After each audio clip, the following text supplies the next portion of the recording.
Why is there a second key hidden under the old milling press? The morning light filtered through the blinds of her tiny apartment, striking the dust motes that floated lazily in the stale air. Clara counted the bills again. $211, her last buffer before the rent was due, and a stack of overdue electric and water notices that had been slid under the door, each stamped with final notice in angry red ink. Her Ford pickup waited outside, paint chipped, bumper dented, windshield cracked, clutch slipping with every shift. Yet it was all she had to carry her few belongings and the deed to the seed mill, folded and worn, from the county clerk's office. A cardboard box under her bed held the remnants of a life once recognized. An old wedding album, a chipped coffee mug labeled World's Best Sister, a faded birth certificate with a smudge in the corner, and a small, leather-bound notebook she had carried for years. Across the room, a landlord's notice taped to the door threatened eviction in 7 days. A neighbor's laughter drifted from the hallway, sharp and hollow as if mocking the futility of her struggle. The phone rang. Her father's attorney, polite but brisk, pushing papers across the table and reminding her that signing the property transfer was non-negotiable, that the farm now belonged to her brother. Clara slid the deed into the pocket of her coat, running her fingers over the ink, noting that her name had been slightly altered in a margin she hadn't noticed before, a small scrawl that made her pause. She gathered her box, counting coins in a worn tin to buy gas, feeling the weight of her choices in every clink.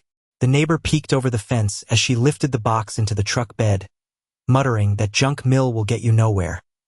And yet the way her thumb lingered on the small brass key she had found at the auction made her chest tighten with a pulse of possibility.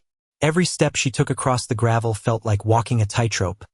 One wrong move and the county, the bank, the lawyer, even her own brother would have her cornered. She settled into the driver's seat, clutching the wheel, staring at the seed mill across the road, its roof-sagging windows, dark and hollow, and for the first time that week, she felt a flicker of strategy forming in her mind. The chipped letterbox, the rusted hinge, the tiny padlock still hanging. Everything that others called useless, broken, worthless, whispered to her that this place might be the one thing left to save her. And then, her thumb brushed against a second key tucked beneath the ledger in her coat pocket, cool metal against skin, and she realized that the seed mill, this forgotten, crumbling relic, could be the last chance she had to reclaim not just property, but a life she hadn't yet surrendered. The county auction room smelled faintly of old paper, sawdust, and anxiety as Clara stepped inside, her coat brushing against the backs of folding chairs. She gripped the deed to the seed mill tightly in one hand and her wallet with the last $250 in the other, knowing this was her only chance. The auctioneer's voice boomed, Lot 47, old seed mill, sold as is, 3-story wood frame, roof partially collapsed, no utilities connected, property vacant over 20 years, starting bid $250. A murmur ran through the crowd, followed by chuckles. One man leaned to his wife, whispering, "Who'd pay for that dump?" Her brother's lawyer smirked from the front row, tapping a pen on the podium. Clara's fingers traced the worn edge of the deed, feeling the paper crinkle beneath her touch, and she raised her hand slowly, her pulse hammering. $250, she said, voice steady despite the tightness in her chest. Laughter rippled across the room. A developer scoffed and shook his head, muttering worthless. The clerk glanced at her unusually, eyes lingering on the parcel number circled on the county map beside the lot description, as if noticing something the others did not. Bids escalated quickly from others expecting a cheap trophy, yet Clara's resolve hardened. This was her final choice, a chance to reclaim a foothold in a life that had taken everything. When the hammer fell, the auctioneer called, "Sold to the young lady in the back for $250. The crowd shifted uncomfortably, some with disbelief, others with amusement, but she barely registered it. She signed the deed with deliberate care, feeling the weight of every signature, and the clerk handed her a small brass key that didn't quite fit the main door's lock, hinting at layers yet unseen. As she walked to her Ford pickup, the late afternoon sun cast long shadows across the cracked pavement, and she held the key and deed against her chest, heart pounding, realizing that the place everyone had mocked, The seed mill, decrepit, forgotten, abandoned, might be her only door out of despair, quietly waiting for her to uncover what had been hidden for decades. The moment Clara pushed the heavy wooden door of the seed mill open, it gave a long, exhausted groan, like the building itself was warning her to turn back before it remembered everything it had been forced to forget. Dust rolled out in a slow cloud, catching the late afternoon light in thick golden strands, and the smell hit her immediately: old oil, damp wood, rusted metal, and something faintly sweet like spoiled grain buried too long in the dark. The brass key she had been given at the auction felt colder now in her hand, even though the air inside was heavy and still. She stepped over the threshold carefully, boots pressing into floorboards that creaked under her weight, as if testing whether she belonged there. Inside, the mill was a hollowed skeleton of its former life. A long conveyor system stood frozen mid-collapse, belts cracked and sagging like dead skin. Metal hoppers hung above her, their edges coated in dust thick enough to leave fingerprints in the air. Against one wall, an old workbench leaned slightly, scattered with objects that had no right still being there. A rusted wrench, a cracked glass jar filled with bolts, and a faded calendar stuck permanently on October 1998. Clara set her cardboard box down slowly, the sound echoing louder than it should have in the empty space. For a moment, she just stood there, listening to the building breathe, wind slipping through broken siding, a loose panel somewhere tapping softly against wood, the distant hum of nothing mechanical yet still alive in memory. She pulled her coat tighter around her shoulders. There was no electricity, so she flicked on a small flashlight, its beam slicing through dust and revealing layers of abandonment that felt almost personal. In the corner, a row of lockers stood dented and uneven, each one tagged with faint names half scrubbed away. A single coffee mug sat on a shelf above them, chipped but still upright, as if someone had set it down expecting to return. Clara's stomach tightened. This wasn't just abandonment, it was interruption. Like life had stopped mid-sentence. She moved deeper, careful with each step, checking corners like she had learned to do years ago when survival meant noticing what others ignored. Her fingers brushed an old electrical panel. It was dead, but the cover had been recently removed and replaced, screws too clean compared to the rest of the building. That small detail made her pause longer than anything else. She pulled out her phone, no signal, then sighed and set it back into her pocket. "Of course," she whispered into the empty air. She unrolled a thin sleeping mat in the driest corner she could find near the office partition and placed her small bag beside it. A few cans of soup, a bottle of water, a folded blanket. Everything she owned fit in a space no larger than a child's bed. As she knelt to adjust the mat, her knee pressed against the floorboard, and for a brief second, she felt it. A hollow sound beneath the wood, different from the rest, too clean, too intentional. She stopped moving. The silence around her seemed to deepen, as if the building itself had noticed her noticing it. She pressed again, slower this time, and the hollow response came back, soft, unmistakable, like something waiting just below the surface that had not been touched in years but was still not forgotten. The rain started just after dusk, a slow, steady drizzle that turned the cracked parking lot outside the seed mill into dark reflective patches of water. And inside, Clara worked under the weak beam of a flashlight taped to a broken metal shelf. Her hands were already raw from hours of scrubbing old grain dust off the wooden counter. The skin on her knuckles split in thin red lines that stung every time she dipped them into the bucket of cold water. She had duct-taped a plastic sheet over the largest broken window, the material snapping softly whenever the wind pressed against it, and she had dragged an old tarp across a section of the roof where rain was beginning to leak in steady drops. The sound of water hitting a rusted barrel echoed like a metronome marking time she didn't have. She hadn't eaten properly since morning. Just half a protein bar and lukewarm coffee, heated on a camping stove she had pulled from the back of her truck. Her phone sat on the counter with 3% battery, the screen dimming every few seconds like it was giving up with her. Still, she kept moving. She wiped down a row of cabinets behind what used to be the office area, finding old receipts stuck in the corners, brittle with age. One of them caught her eye, yellowed paper, stamped with a local hardware supplier's logo, but the name on the account wasn't her father's. It was someone she had never heard of, E. Caldwell Agricultural Trust. She frowned, rubbing her thumb over the ink as if it might change. "That doesn't make sense," she whispered, half to herself, half to the empty room.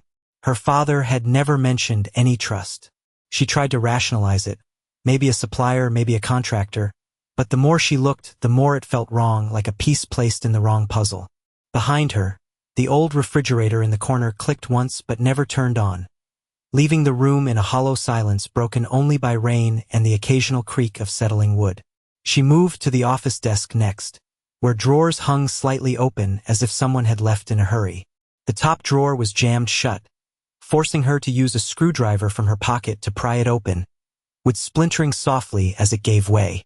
Inside were scattered papers, most water-damaged, but beneath them she found something heavier than the rest. A folded ledger page, torn cleanly down one edge, as if someone had deliberately removed the rest of the entry. Her breath slowed. She unfolded it carefully, holding it under the flashlight beam, tracing names, dates, parcel numbers tied to land she didn't recognize. The handwriting was her father's, but one section had been blacked out, not faded, intentionally erased. She told herself again it could be old bookkeeping, something irrelevant, something forgotten in a business that failed decades ago. But then something small slid from the back of the drawer and hit the floor with a metallic tick. She froze. It was an old key, smaller than the brass one from the auction, darker, almost black with age, and attached to it was a tag with no writing, only a faint indentation where a label had once been removed. Clara stood still, listening to the rain, the drip of water through the tarp, the distant wind pressing against the mill like it was trying to get in. She bent down slowly and picked up the key, feeling its unexpected weight in her palm, and as she turned it under the light, she noticed something she couldn't ignore. The shape of it didn't match any lock she had seen in the building above her, as if it was meant for something hidden beneath everything she had cleaned so far. The knock came just after sunrise, sharp and unexpected, cutting through the quiet drip of last night's rain still falling from the roof edges of the seed mill. Clara froze mid-step, the blackened key still in her hand, its cold edge pressing into her palm. When she opened the door, a man stood there in a worn denim jacket, holding a paper grocery bag in one hand and a small toolbox in the other, as if he wasn't sure which one mattered more. His face was lined like weathered wood, the kind of man who had spent his life fixing things that other people gave up on. "You're Earl Marsh's girl," he said. Not a question, but recognition that made her stomach tighten.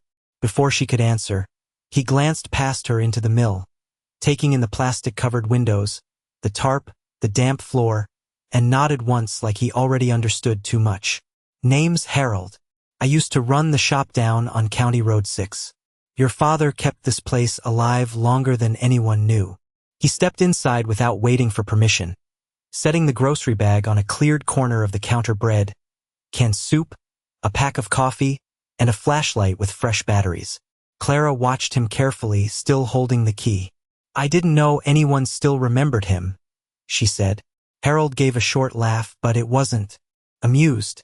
"People remember. They just stop talking when lawyers start asking questions." The words lingered in the dusty air like something unfinished. She noticed his eyes stop briefly on the ledger page still lying open from the night before. Something shifted in his expression, recognition, then hesitation, like a door half open in his mind. "This mill wasn't just a mill," he said quietly, placing his toolbox on the floor. "Your father didn't just grind seed here. He stopped, rubbing his jaw as if deciding how much to say. Clara stepped closer, placing the blackened key on the counter between them. "Then what does this open?" she asked. Harold didn't answer immediately. Instead, he reached into his jacket and pulled out an old hardware store receipt. Edges soft, ink faded, the same E. Caldwell Agricultural Trust, name faintly stamped at the top. Clara's breath caught. "I've seen that name twice now," she said. Harold nodded slowly, but his gaze drifted toward the far wall, where the floorboards dipped slightly lower than the rest of the room. "Your father used to come in my store after closing," he said. "Late nights. Always asked for the same thing. Extra bolts, heavy hinges, nothing fancy. Said he was keeping something sealed for the right hands. A silence followed, thick with rain and memory. Clara studied him, then the ledger, then the floor beneath the counter where the boards creaked differently when she shifted her weight. Why would he need to seal anything here? She asked. Harold hesitated again, and for the first time his voice softened. Because not everything your father built was meant to be seen above ground. He reached into his pocket and placed a small folded photograph on the counter. Her father standing beside the mill years younger, arm around Harold's shoulder, both of them smiling like men who had already made a promise no one else knew about. Clara looked down at the photo, then back at him, realizing his presence wasn't random, wasn't coincidence, wasn't kindness without weight. It was memory returning to a place that had been waiting for someone willing to listen. And as Harold glanced once more toward the warped floorboards, under the counter, his next words came low, careful, almost like a warning wrapped in history. He told me one thing before he died. If you ever came back, you'd hear it first from the floor itself. Clara stood still for a moment after Harold's words settled into the dust-filled air.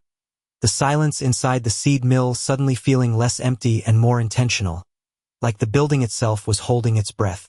Outside, rain tapped softly against the warped siding, steady and patient, while inside the old floorboards beneath the counter seemed to carry a weight she couldn't ignore anymore.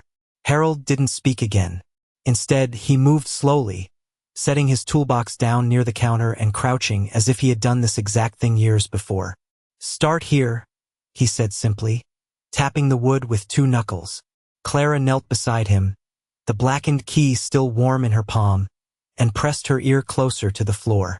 At first there was nothing but the distant hum of wind slipping through broken seams in the roof, but then she heard it, faint, uneven, a hollow difference in sound between one plank and the next.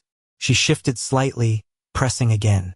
The sound repeated, softer here, deeper there, like something suspended beneath the surface that didn't belong to the structure above it.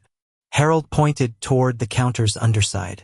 Your father didn't rebuild this section when the mill slowed down, he said, but he replaced parts of it quietly. Clara reached for a screwdriver from the toolbox and slid it under a loose plank. The wood resisted, then gave with a dry crack, releasing a small puff of dust that drifted upward in the flashlight beam like ash from something long burned. Beneath the plank was not dirt or insulation, but a second layer of boards, cleaner, newer, almost deliberate in their placement. Her stomach tightened. This wasn't decay. This was concealment. She moved along the edge, testing each board. One section near the wall felt different, less solid, slightly raised at the corner. Harold leaned closer, his voice lower now. That wasn't there when I last fixed the wiring, he muttered. Clara paused. Wiring. She looked up instinctively, scanning the walls. The flashlight beam followed old conduit pipes that ran along the surface, except one section near the far corner didn't match the rest. It dipped downward behind a cabinet that had been bolted to the wall in a way that looked too recent for the rest of the mill. Why would someone reroute electricity here? She asked. Harold didn't answer immediately. Instead, he reached behind the cabinet and knocked once on the wall. The sound came back wrong. Too deep, too empty. Clara felt it in her chest more than her ears. She pulled the cabinet slightly forward, screws scraping against wood, revealing a thin seam in the wall panel behind it. Painted over. Hidden. Deliberate. A gust of wind pushed through a broken window, and somewhere deeper in the mill, something metallic shifted with a soft, almost careful clink, like a chain settling after being disturbed. Clara froze. Did you hear that? She whispered. Harold nodded slowly but didn't look surprised. That made it worse. She traced the seam with her fingers, feeling a faint indentation running vertically, too straight to be damage, too precise to be neglect. Her blackened key suddenly felt heavier in her hand. Without thinking, she held it near the seam. The tip caught slightly on a hidden groove. Not a crack. A slot. Behind them, outside the mill, a vehicle slowed on the gravel road. Engine idling just long enough to make Clara glance toward the window. No headlights. Just presence. Then silence again. Harold stood, his jaw tight now. You're not the first to come back, he said quietly. eyes still on the wall. Clara pressed the key into the groove. It slid in halfway before stopping, resisting as if something on the other side had been waiting a very long time to decide whether it should open or stay closed. And then, beneath her hand, she felt it. A faint mechanical shift deep inside the wall, like a lock recognizing a memory it had never forgotten. The moment the brass key fully engaged inside the hidden seam, the wall gave a low mechanical sigh, like something inside it had just remembered how to wake up after years of silence. Clara and Harold both froze as the seam in the panel shifted a fraction of an inch. Then again, slowly releasing pressure that had been sealed far too long. Dust trickled down in thin lines as if the mill itself was exhaling. Clara pressed her fingers into the edge of the panel and pulled. It resisted at first, then broke free with a dry wooden crack that echoed through the empty space behind the counter. The panel swung inward just enough to reveal darkness. Not hollow space, but a narrow cavity built deliberately between walls. Harold didn't move, but his voice dropped. "He never told me he went this far." Clara shone her flashlight inside. The beam cut across something immediately unnatural. A small metal lockbox bolted to a secondary frame, its surface coated in grime but still intact, untouched by time in a way the rest of the mill wasn't. A faded cloth pouch lay beside it, tied with a brittle string. Her hands hesitated only for a second before she reached in. The lockbox was heavier than it looked, cold enough to sting her fingers. She set it on the counter and noticed engraved initials along the side. EM. Her father's. The kind of detail that made her chest tighten without explanation. "This wasn't storage," Harold said quietly. "This was hiding." Clara didn't respond. She untied the cloth pouch first. Inside were papers. Aged, folded unevenly, edges darkened as if handled too many times by anxious hands. One sheet slipped free and landed face up on the counter. A deed. Not the mill's. Another property entirely. Her eyes scanned the top line slowly, and her breath caught when she saw the address. The same county road where the seed mill stood, but referencing land she had never heard of. Beneath it was a handwritten note in her father's script. If Clara is the one reading this, she already knows where to look next. Her throat tightened. That wasn't explanation. That was instruction. She unfolded the next paper. An old ledger page, ink smudged in places, coffee stains marking corners like someone had written through exhaustion or urgency. Names appeared in rows, dates, payments, and then one line repeated twice, darker than the rest, E. Caldwell Agricultural Trust. Harold shifted slightly behind her. "That name again," he muttered.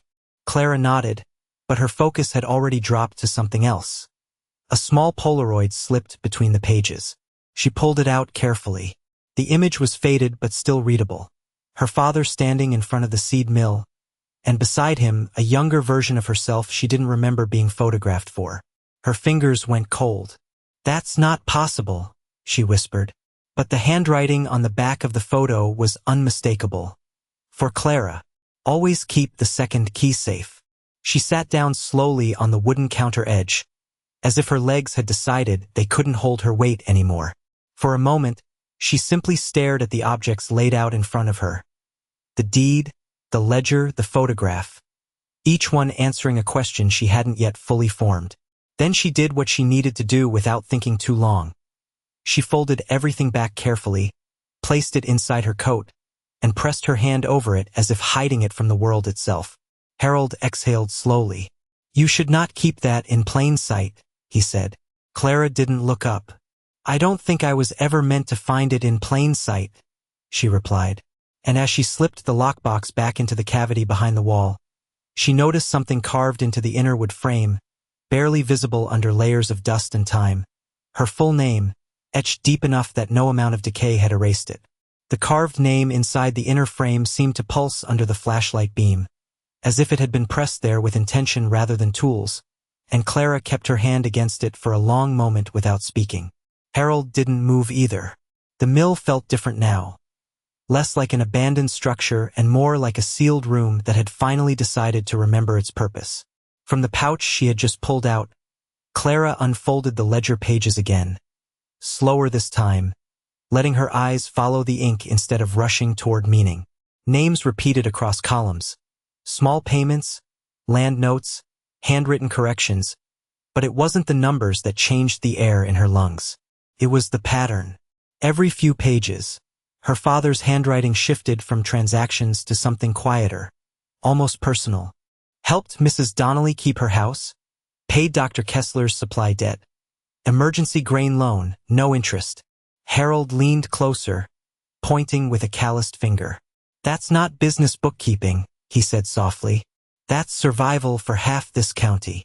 Clara felt something tighten in her chest as she turned another page and saw receipts stapled unevenly into the ledger. Gas station bills, pharmacy invoices, a church donation slip with her father's signature at the bottom. The paper smelled faintly of oil and old tobacco, like it had been stored in a place that still remembered hands. Harold exhaled slowly, almost like he had been holding the breath for years. Your father used to come into my shop after midnight, he said. Never bought anything for himself. Always parts, nails, lock sets, sometimes cash he didn't explain. Clara looked up. For who? Harold hesitated, and for the first time his voice carried something heavier than memory. For people who were about to lose everything.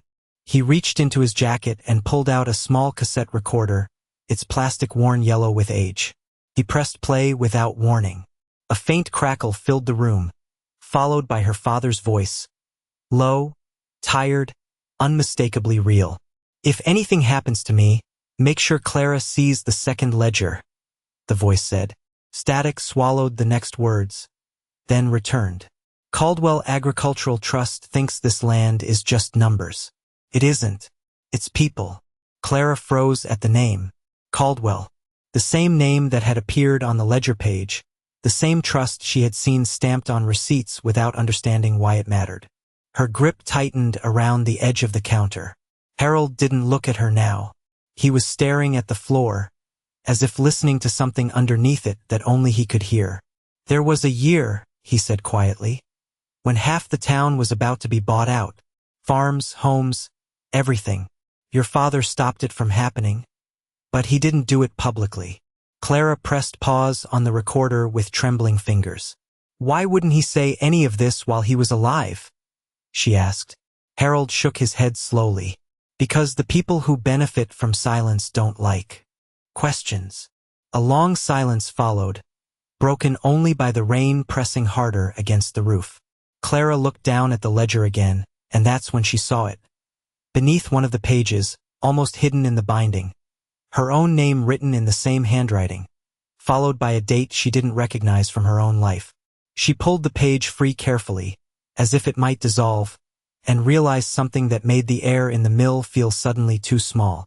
Her father hadn't just recorded the past. He had been tracking her future long before she ever came back to find it. Clara held the ledger and photograph close as she stepped outside, the rain having slowed to a drizzle that left the gravel slick beneath her boots. The Ford pickup creaked as she slid inside, key still warm in her hand, and she drove the few miles to the county records office, heart hammering in a rhythm that matched the windshield wipers. The building smelled of old varnish and paper, the fluorescent lights buzzing faintly overhead, illuminating rows of file cabinets that seemed to stretch forever. She approached the clerk cautiously, producing the deed from the seed mill, the parcel number circled faintly in pencil on the top corner. I need everything associated with this property, she said softly, her voice steady even though her hands shook. The clerk raised an eyebrow, glanced down the aisle at a man in a navy suit who had lingered near the entrance, then nodded and pulled several folders from the drawer. Clara spread them on the counter, her fingers tracing the embossed seal on each deed, the signatures of county officials, cross-referencing them with entries in the ledger. Each document she examined revealed more than she had expected. An easement granting public access to farmland, a trust account her father had set up for local families, mineral rights that had been quietly accruing value, and a series of letters noting unpaid medical bills her father had secretly covered for neighbors. Her chest tightened as she realized the mill and surrounding parcels were never just junk. They were a hub, a safeguard, and a lifeline for the community, intertwined with her father's name and reputation. She snapped a photo of a ledger page showing repeated transfers to the E. Caldwell Agricultural Trust, her mind racing to connect dots. Outside the window, a black SUV idled too long in the lot. Clara noted it but returned to the documents. Her phone buzzed. A call from an unknown number. She hesitated, then answered. A voice, smooth and professional, said, "We're only trying to help. That place is unsafe. You don't understand what you're holding." Her stomach knotted, eyes scanning the office as if expecting someone to step from the shadows. She hung up, heart pounding. Each deed and receipt, each trust account and mineral right, was a thread connecting her father's secret work to something much bigger than herself. She realized the value wasn't just financial. It was her father's integrity, a shield for the people he protected, and evidence that someone had been systematically trying to erase it. She returned to the mill in the late afternoon, carrying copies of the deeds and ledger, the drizzle now pattering softly on the roof. The gravel crunched differently as she approached. From the corner of her eye, she noticed the door of the seed mill slightly ajar. A voice inside muttered, familiar and belittling, "I told you that dump was worthless." She froze. The developer who had laughed at the auction was back, standing silently just beyond the broken threshold. His gaze fixed on the papers in her hand, and Clara felt for the first time the weight of everything she now truly held, and the danger it invited. The developer stood just inside the doorway of the seed mill, rain still clinging to his coat like he had been standing there long enough to decide exactly how this moment would go. His eyes moved over the documents in Clara's hands. Copies of deeds, trust records, ledger pages, and for a brief second, something almost like recognition crossed his face before it hardened into calculation. "I think there's been a misunderstanding," he said calmly, voice controlled, practiced. "This property and everything attached to it falls under review for zoning and safety compliance. Structurally, it's not fit for occupancy." Clara tightened her grip on the papers, stepping slightly back into the mill where the air smelled of damp wood and old grain dust. Behind him, another car pulled up slowly on the gravel road, black SUV, engine idling too long. He didn't look at it. Instead, he slid a thin folder from under his arm and held it out like a courtesy. Inside was a purchase agreement already partially filled in, numbers clean and precise, offering a figure far too low for what the documents in Clara's possession now suggested this place was worth. "We're willing to resolve this quickly," he added. "Cash offer. You walk away clean. No legal complications, no property tax exposure, no liability issues." His tone stayed polite, almost helpful, as if he were saving her from a burden she didn't understand. Clara didn't take the folder. Instead, she stepped back to the counter where Harold stood quietly, his jaw tight, watching the exchange without interrupting. The developer followed her movement with a patient expression, then sighed lightly, as if dealing with something inconvenient but predictable. "Look," he said, lowering his voice, "I know this might feel personal, but this is family property in dispute. There are signatures here that don't align with county records. We've already flagged a potential clerical error on the trust filings." At the word error, Clara's eyes flicked down instinctively to the ledger copies she had made earlier that day. Something cold settled in her stomach. He continued smoothly, "There's also an outstanding lien that hasn't been properly addressed. If this goes through formal review, it could be seized pending investigation." Harold finally spoke, quietly but firmly. "That lien wasn't there a month ago." The developer didn't react to him. His attention stayed on Clara. "You don't have the resources to fight this," he said, still calm. "No attorney, no backing, and frankly, no clear title chain." He tapped the folder once. "Sign today, and this becomes simple." Clara looked at the papers, then at the mill around her, then at the faint outline in the floor where she had first heard the hollow sound beneath the boards. Her father's handwriting was still in her pocket, along with the photograph and ledger. She didn't move toward the agreement. Instead, she pulled out her phone, snapped a clear photo of the developer's folder, and then another of the signature line where something small but wrong stood out. a timestamp that didn't match the county filing date printed on the deed copy he had provided. Harold noticed it too, leaning slightly closer. "That date's off," he muttered. The developer's expression didn't change, but his hand tightened slightly on the folder. "Minor administrative adjustment," he said. Clara stepped back again, closer to the counter, sliding the original ledger pages deeper into her coat. That's when her phone buzzed. Another message, this time from an unknown number again. "Stop looking into Caldwell Agricultural Trust. Last warning." She didn't answer. She just looked up at the developer, whose polite mask had begun to feel less like concern and more like pressure finally applied at the right angle. And for the first time, as the rain outside grew heavier against the mill walls, Clara realized the fight was no longer about ownership. It was about whether the truth hidden in those papers would survive long enough for her to prove it existed at all. The meeting room at the county records office was too quiet for what was about to happen. A long wooden table separated Clara from the developer, the county clerk, and a thin man in a legal suit who had not spoken once since the documents were laid out. Rain tapped against the tall windows in slow, patient rhythm, like time itself refusing to interrupt what was already unfolding. Clara placed the original ledger on the table first. Not a copy. The real one. The ink was faded in places, coffee-stained in others, but the handwriting of her father was unmistakable. The developer leaned back slightly, adjusting his tie, expression still controlled. "We've already reviewed informal documents," he said calmly. "Handwritten notes don't override recorded title chains." Clara didn't respond.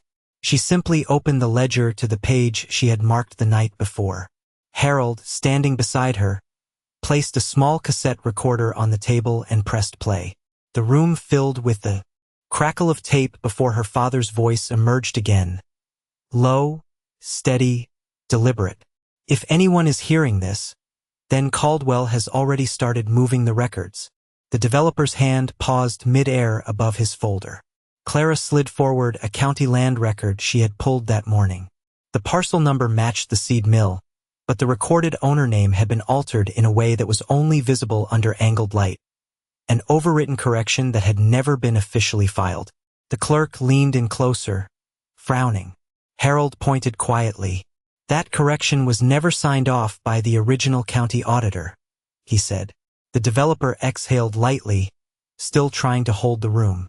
"Even if there are inconsistencies, none of this establishes ownership transfer beyond probate authority."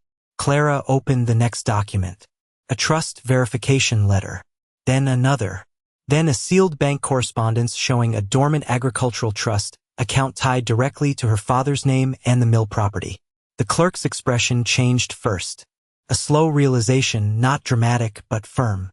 She turned the ledger pages herself now, scanning entries that connected payments, land protections, and names of families in the county who had received support under conditions never publicly recorded. Harold spoke again, quieter this time. He didn't just own the mill. He held the land together when the county started selling it off piece by piece. The developer finally shifted in his seat. "This is still incomplete without centralized title verification," he said, but his voice had tightened. Clara didn't raise her voice. She simply placed one final item on the table. A notarized witness statement signed by the former hardware store owner, confirming the existence of the hidden vault structure beneath the mill and its intended legal safeguarding purpose. The room went silent in a way that was not procedural anymore. The county clerk set her pen down. The man in the legal suit did not move. The developer opened his folder again, then stopped halfway through, realizing nothing inside it could counter what was now physically on the table in front of him. Harold looked at Clara once, then at the documents and nodded slightly. "That's your father's line," he said. "He made sure the truth could outlive everyone who wanted it buried." The developer tried one last time. "Even if this is authentic, it still requires." But he stopped when Clara placed the photograph down beside the ledger, the one of her standing with her father in front of the mill years ago, the same image that should not have existed according to any official record. His gaze locked on it. For the first time, his composure broke, not in anger, but in calculation failing to find an exit. The pen in the clerk's hand hovered above the correction form, unmoving. And as the weight of the evidence settled into the room like something irreversible, Clara realized the question was no longer whether the mill belonged to her, but what it had been protecting all these years, and who would try to take it the moment the truth could no longer be contained. The morning sun filtered through the repaired skylight of the seed mill, dust motes dancing like golden sparks in the shafts of light, and Clara stepped across the polished floorboards, feeling their solid weight beneath her boots for the first time in years.